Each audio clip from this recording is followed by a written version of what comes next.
I love traveling. It's exciting to see new places, taste different foods, and meet people from other parts of the world. Every trip is special in its own way, but one journey stands out above the rest. When I was 25 years old, I went to Kyoto, Japan, all by myself.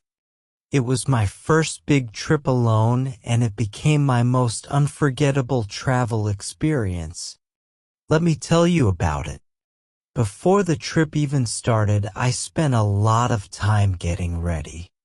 I had dreamed of visiting Kyoto for years.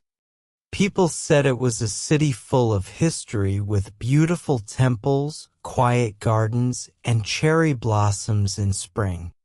I bought a guidebook and marked all the places I wanted to see. I checked the weather online and learned it would be cool but sunny. I felt so excited that I could hardly sleep. At the same time, I was a little nervous. What if I got lost? What if I couldn't speak to anyone? Still, I packed my bag with clothes, a camera, a charger, and a small notebook to write down my thoughts.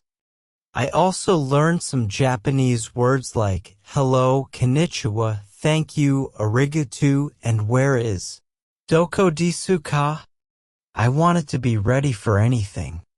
The journey to Kyoto took a long time. I flew from my country to Osaka, Japan. The plane ride was about 6 hours. I sat by the window and watched the clouds go by.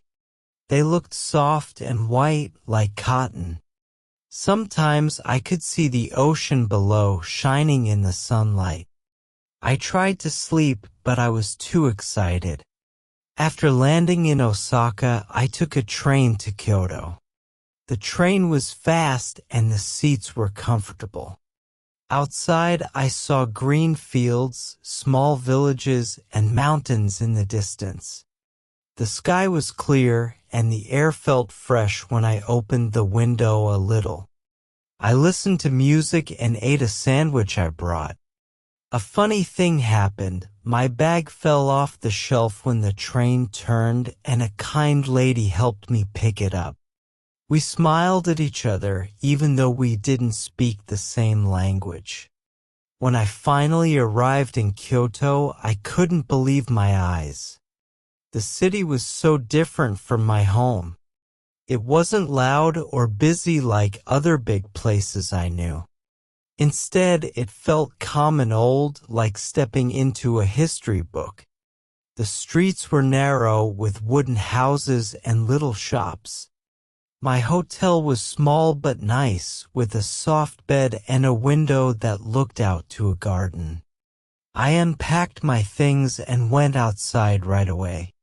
It was spring and I saw cherry blossom trees with pink flowers just starting to open. The air smelled sweet and the weather was perfect, cool with a light breeze. I took a deep breath and felt so happy to be there. The next few days were full of amazing moments. One of my favorites was visiting Kinkakuji, the Golden Temple. It was a building covered in real gold, and it sparkled in the sun. The temple sat next to a quiet lake, with trees all around. I stood there for a long time, taking pictures and watching the water. Felt like a magical place. I wrote in my notebook, "This is the most beautiful thing I've ever seen." Another great moment was trying Japanese food. I went to a small restaurant and ordered sushi, ramen, and green tea. The sushi was cold and fresh, with fish that melted in my mouth. The ramen was hot, with noodles and soup that warmed me up. The cook saw me struggling with chopsticks and showed me how to hold them. I dropped my food a few times and we both laughed. He was friendly, and I felt proud when I finally ate a piece of sushi the right way. I also loved exploring the Arashiyama bamboo forest. The bamboo trees were tall and green, growing so close together that they blocked the sunlight. I walked slowly, listening to the sound of the wind moving through the leaves. It was so peaceful that I forgot about everything else. Later, I rented a bicycle and rode around the area. I saw a river with clear water and little bridges crossing over it. A kind old man offered to take my picture near the river. He said, "Good memory," in English, and I smiled. I kept that photo in my wallet for a long time. Another day, I visited a tea house. An old woman in a kimono served me matcha tea and a sweet cake. She didn't speak English, but she showed me how to drink the tea slowly. Tasted bitter but good, and I felt like I was part of something special. Not everything went perfectly, though. I faced some challenges that tested me. One day, I got lost trying to find Fushimi Inari, a famous place with thousands of red gates. I took the wrong train and ended up in a small town I didn't know. The signs were all in Japanese, and my phone battery was dead. I started to panic. Then I saw a young woman waiting at the station. I showed her my map and said, "Fushimi Inari?" She didn't speak much English, but she understood. She used her phone to find the right train and walked me to the platform. She even waited until I got on. I said arigato many times, and she waved goodbye. When I finally reached Fushimi Inari, I walked through the red gates and felt so relieved. That day taught me to stay calm and trust that people can help, even strangers. Another problem was the weather. One afternoon, it started raining hard while I was walking in the city. I didn't have an umbrella, and my shoes got wet. I ran to a small shop to hide from the rain.